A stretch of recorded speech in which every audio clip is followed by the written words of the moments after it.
So, kaway-kaway kayo sa live change. Hello. Hi. Ayan, baka sabihin nila, ayan. So, tayo mag-check. Uuwi na kami. Uwi na kami. Excited. Uwi na. Good day and happiness life mga ka-live change. So sa video ito, OFW vacation time. So ayan guys, kung makikita nyo, syempre ngiting panalo kasi papunta na tayo ng airport, Dammam International Airport or King Fahd International Airport. So kung makikita nyo to, ayan, nasa lobby na tayo. Nagkaroon tayo ng emergency cases guys kasi alam nyo kung bakit. Yung dinala ko palang boxes bawal, hindi pala acceptable yung Durabox na square. So, pinapalitan ko pa siya sa ng karton. So, yan. Pakita ko muna yung view. So, eto na tayo. Naghahantay na lang tayo ng check-in board. At syempre, hindi mawala yung magutom ka habang nag-aabang tayo. Dahil maaga nga akong dumating, hindi na ako kumain sa bahay. So, nagluto na lang ako. Bumili na lang ako sa Alva 8 yan. Isa sa pinakamasarap na restaurant. Then, ito talaga yung maganda pag maaga ka dumating sa airport, makakapag-ikot-ikot ka pa, makakapag-take ka pa ng mga videos, mga photos na pang-upload natin. So, ayan, kumain muna ako guys. Kung makikita nyo, simple lang yung kinain natin dahil sa aeroplano na tayo kakain mamaya. By the way, ang sasakyan pala natin is Gulf Air going to Bahrain. Yan, so yan na tayo. Kasamahan ko yung mga ka-OFW natin. Eto guys, yan ninyo.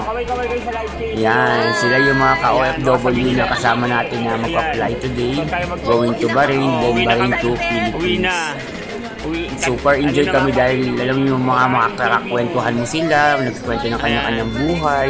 Yung talagang happy lang talaga kasi alam mo na, pauwi na ang isang tao.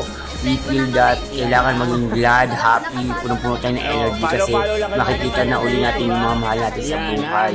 Diba? So, makikita natin ang totoong family is love. Yes, kaya naman, happiness life sa aking mga kaibigan na nakilala dito sa airport. Talaga namang super kami sa kaisa pa na nagayalata kami sa palitan. Sobrang baba ng palitan sa airport. Oo, nadali. Kaya nga, guys, kung magpapalit kayo, ipadala nyo sa banking. Okay? Hindi ako maka-move on kasi talagang isipin mo wala din silang barya na 100 pesos, 50 or 750 also, tinanggal pa nila. Bukod sa mababa na yung palitan, may 750 pa na hindi na ibigay sa ako. Ay nako, ganun talaga. Isipin na lang natin ang donate tayo, diba? Hindi kayo makaka-move on. So, by the way, balik tayo sa aking mga kaibigan dito. Yan. Puro babae yung nakasabay ko, mga kadama at mga nagtatrabaho sa bahay-bahay, sa beauticians. Yan sila ate. Actually, mababait silang kasama. Uuwi muna kami. Yan, so, diba? Yan, happiness life sa inyo lahat mga ka-live change ko mahal na nakasama ko sa trip ng Saudi Arabia to Bahrain, Bahrain to Philippines. Okay, so eto guys, pasok na tayo sa loob ng aeroplano. Yan, sa sobrang kwentuhan. Yan, so naka-check-in board na tayo sa loob. Kasamahan ko yung mga madaming OFW na uuwi at connecting flight kami from nakapila Bahrain. sa 26, 27. So ito na kami guys, nasa loob kami. Wala namang pakain dito, walang patubig. You need to buy something for yourself only. So let's go, pasok na tayo sa loob ng check-in, going to airplane na tayo. Yan, papasok na kami sa loob ng aeroplano guys. Kumakaway-kaway na, yan. So check-in kami, going to Bahrain. So sa loob ng aeroplano, syempre hindi rin mawawala yung photo picture natin. Yan no, sasakay na tayo. Yan, sayang-saya ang lahat, diba? Talaga namang, ito yung pinakamasarap na time sa OFW. Yung uuwi ka and you prepare a lot of things para makita mo yung pamilya mo. Ito yung loob ng aeroplano. Salamat sa Gulf Air, napakagandang service po. Yan, talagang pag humingi ako ng tubig, pag humingi ako ng coffee, nagpahingi ako, talagang pinadadalan ako. Take note kasi pinakamalapit ako sa may wings na. Yes, yan sila. So, kita-kita nyo naman na ang aeroplano malinis, malaki.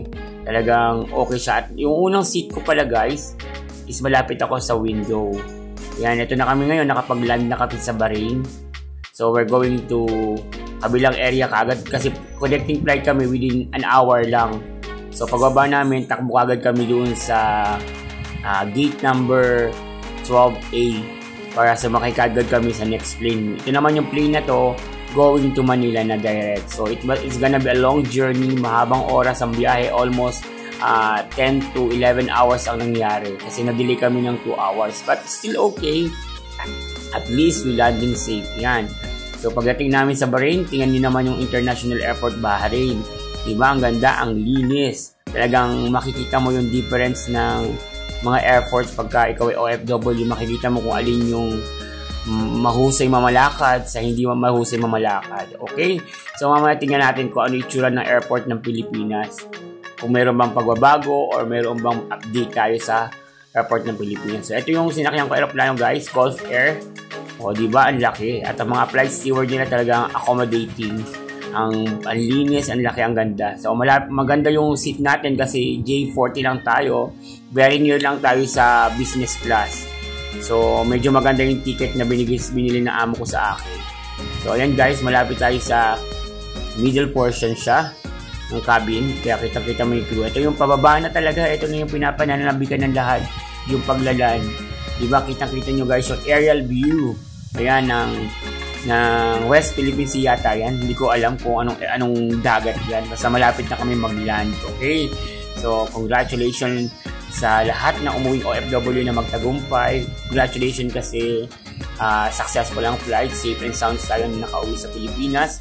At maayos ang naging takbo ng ating pagta-travel. So, I believe God will bless every individual na pag-uwi natin makikita niyo yung mga kasama, mga mahal ninyo sa buhay, magulang, asawa, kapatid, anak, at yung mga pinag-ipunan ninyo na mga ipon-pundar is makikita niyo na. God be the glory and thank you so much. Happiness life mga